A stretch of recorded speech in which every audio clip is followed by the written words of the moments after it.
আসসালামু আলাইকুম রহমতুল্লাহ। দেখেন এখানে কত সুন্দর খেজুর, মাশাল্লাহ, দেখতে কি ভালো লাগে। এই দেখেন কি সুন্দর খেজুর, মাশাল্লাহ, অনেক ভালো লাগে খেজুর দেখতে। ঠিক আছে, আমাদের প্রিয় নবী ভালোবাসতেন খেজুরকে। এই দেখেন মাশাল্লাহ, ছোট্ট একটা গাছে কিভাবে খেজুর ধরছে আপনারা হয়তো দেখতেছেন।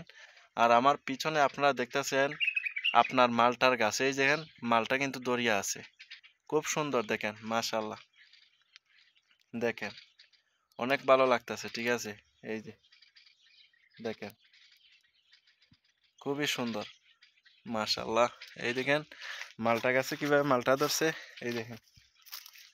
হুম, মালটা গাছে মালটা ধরছে, দেখেন কত সুন্দর সুন্দর। আরো প্রায় 1.5 মাস পরে কিন্তু মালটা খাওয়ান যাইব। ওই যে আরেকটা গাছ আছে মালটার, এই দেখেন। ঠিক আছে, আর পাশে পাশে কিন্তু খেজুর গাছ, দেখেন ছোট্ট একটা খেজুর গাছে কিন্তু কিভাবে খেজুর ধরছে আপনারা হয়তো দেখতেছেন। মাশাল্লাহ, ভালোই লাগতেছে খেজুর গাছ থেকে। ঠিক আছে, এই যে কত সুন্দর। এই যে আশেপাশে আপনার সব ধরনের গাছ আছে এখানে। ঠিক আছে, এই দেখেন মাশাআল্লাহ, খুব সুন্দর। এই দেখেন ফল ফ্রুটের গাছ, আমি যে জায়গায় থাকি, আমি সৌদি আরব থাকি, আর এই জায়গায় অনেক ফল ফ্রুটের গাছ আছে আমি যে জায়গায় থাকি। মাশাআল্লাহ, যদি সবাই ভালো লাগে অবশ্যই একটা লাইক দিবেন।